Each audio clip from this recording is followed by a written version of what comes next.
2025 is coming to an end, so let us talk about the top 5 political assassinations of 2025 and hoping that it does not happen in 2026. The Charlie Kirk assassination. As you can see here, according to AP, conservative activist Charlie Kirk assassinated at Utah University.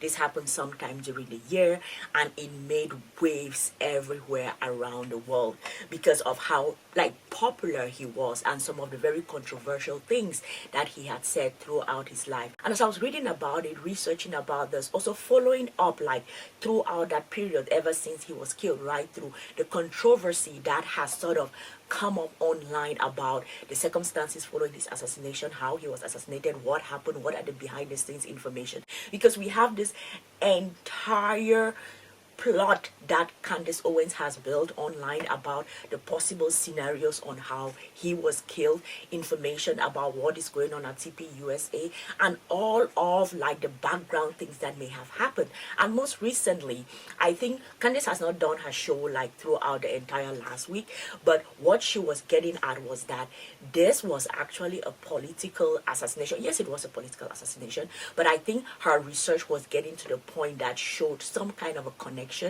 between his murder and the French government, which is very, very scary if you look at it, because if there are actually claims, if these claims are true and she can prove that this is linked to the French government, this actually now leads to a lot of tension between France and the USA, because how do you as a foreign government get into a foreign country and kill a citizen in their own country and then nothing is done about it? But you know what? I am someone who took a ton of time when I was in school following up the Jamal Khashoggi murder, how that happened in a consulate and his body was never found. And I went through everything, reading through how may he have been killed, how was his body moved, whatever happened. And just recently, when the Saudi prince was asked about it when he visited the US, and Donald Trump was like, well, Jamal Khashoggi was not really he was a very controversial person and he wasn't liked by many. And I was like, to be honest with you all, I think being a politician is the highest selling your soul job that you can ever do, because it feels like it is, people will do whatever through whatever means in order to get what they want, even if it means killing another human being, taking them from their family. As we head into 2026, we are praying that there should be no political assassinations, and we hope that no Charlie Kirk thing happens again. Let us move to the second one, and this happened in Colombia, and this is Colombian Senator Miguel Uribe, I don't know if I'm pronouncing his name correctly, dies 2 months after being shot. And when you read through the news, one of the things that really stood out to me in this particular news article was that this man was murdered by a 15-year-old, well, allegedly, based off of who they've arrested so far and the investigations that are going on. He was murdered by a 15-year-old. And I'm thinking to myself, what makes, when I think about my life as a teenager, 15, I was in junior high school, and I was in a boarding school, and the only thing that I cared about was my book and boys. Those were the things that were interesting to me. Book, maybe a little bit of fashion. Didn't really care a ton about fashion. But the interesting things that was happening was gossip in boarding school, how we are going to write our final year exams, how we are going to move to high school. And I think that that is what preoccupies the life of most teenagers. What do they care about? They care about studies. They don't want to talk to their parents. They want to be online the whole day. In my time, we did not have no online to be on. We actually spoke to people. That is me aging myself here. Listen, I am a millennial. I am not a Gen Z. So, and I also went to boarding school. So even if you go to boarding school, you don't have access to all of those things. Anyhow, I say all of this to say that what is a 15-year-old doing, preoccupying themselves with the possibility of killing a presidential candidate in a country? What are the things that you're what do you do? What does your day look like? Do you go to school? Do you have parents? Why do you have a gun? Do you own a gun? Did you steal the gun? I have so many questions. Where are your parents? How did they not know you have a gun? How did you train to shoot a gun? 15-year-old, do you know how to shoot a gun? Do you know how can you aim at someone? Because they said he was actually at a very middle class neighborhood doing a political event, and that is where he was killed. And I'm thinking to myself, how does a 15-year-old know how to get into that kind of crowd, target somebody, at what age do people start learning how to shoot guns? I do not know how things work in Colombia and maybe in other parts of the world, but shouldn't there be an age where you can start learning how to shoot a gun. And shouldn't that, if we have, okay, put it this way, if you're able to drive when you turn what, 2021 or like 18 in some countries, I think that is when you should actually learn to be able to shoot a gun, right?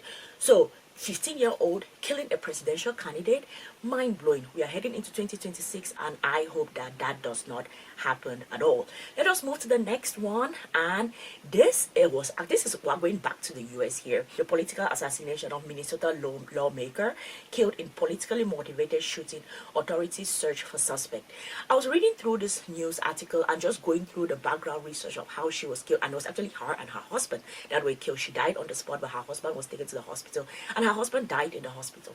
And I was going through the background information on this, just reading through Minnesota. We all know Tim Walz. Tim Walz ran alongside Kamala Harris, and he was this very nice person that we really liked him because of how charismatic and how warm he actually was. So it was really important for me to sort of dig through the background of all of this and just get some bit of information about what is going on.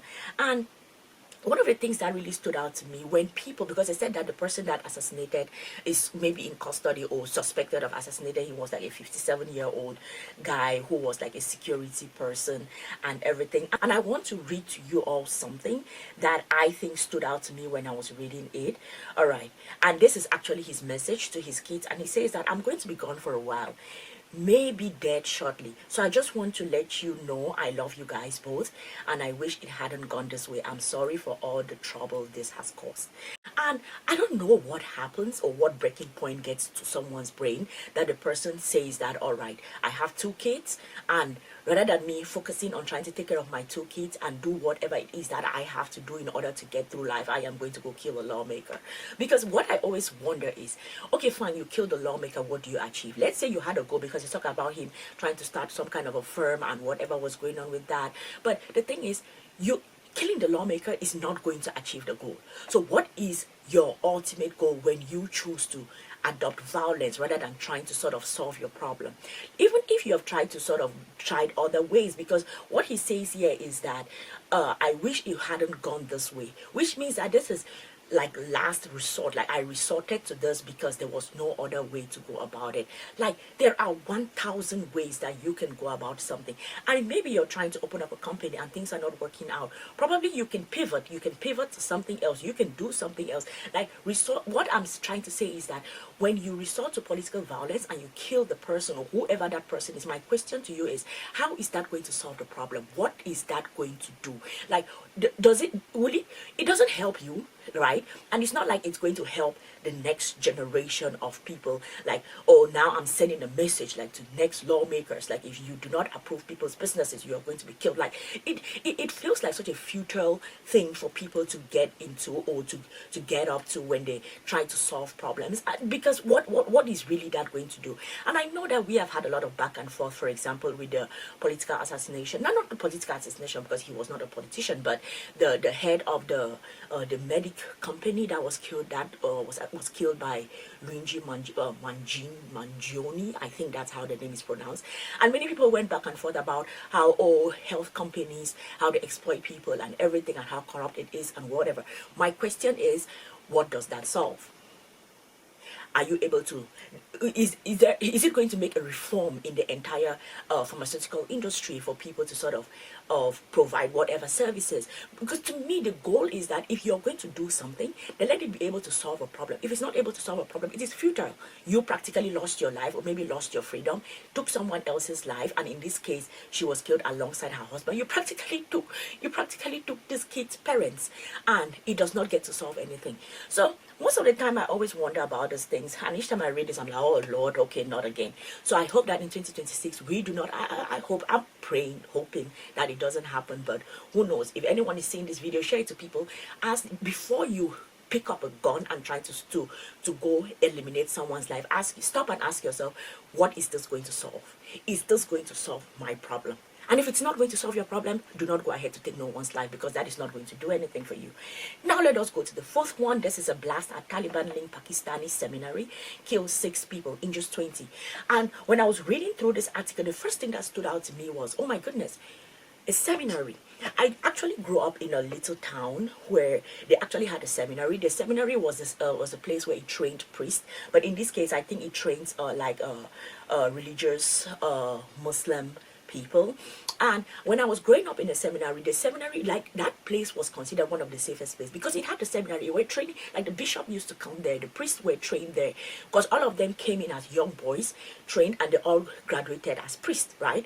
So that was considered the safest place, the most religious place. That is why I grew up around a ton of religious people. And I have a ton of religious values because that is how I grew up. I went to mass almost every day in the morning, and even till now, my mom still calls me like, "Did you go for morning mass? Did you go for Sunday mass?"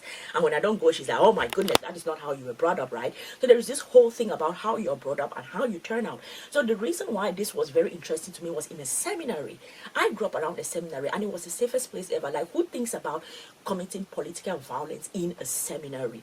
But when you go through and you read through this, you see that the guy was not just in a seminary, but he had like some political power. So there was a link between the Taliban government and what he was doing, and like all of the things. That it wasn't just like, okay, we are killing a religious person, but we are killing a religious person who had political ties and who had some kind of an influence reference to what was going on at the time. Heading into 2026, we pray that there should not be a ton of there should not be political violence. Like, please do not try to solve problems by resorting to shooting, because it really does not solve the problem.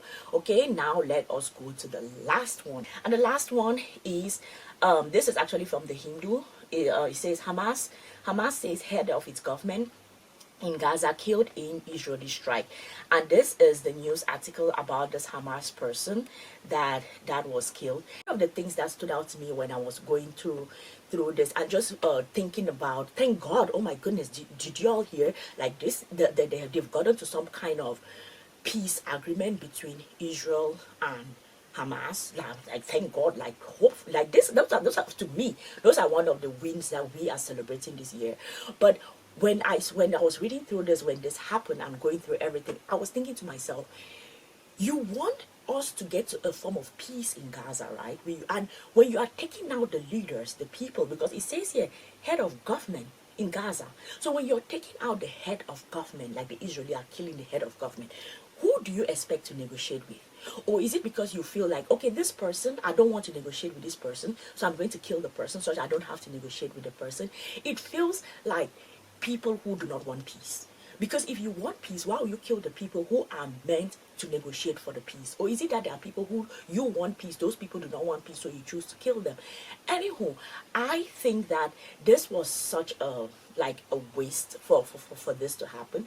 But regardless, we are excited. We are excited that this year is finishing with some kind of a peace deal brokered by the US between Israel and Hamas, and I hope that they see it through. I heard Bibi Netanyahu speaking the other day about how, oh, they are still going to bomb Gaza, and I'm like, there's a peace, like, hold on. There's a peace deal here, like, what are we talking about? Why do you still want to go in there and bomb people? Like, haven't we seen enough bloodshed? Like, haven't enough Gazans died already? As we are heading into 2026, I am hoping that, and I'm praying that 2026 is a blessed year. We do not have political assassinations.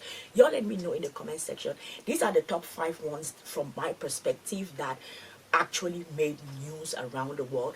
What are the ones, maybe I've missed some of them, what are the ones that you think that should be added in this list? Y'all let me know in the comment sections. I'm going to see y'all in the next one. Peace.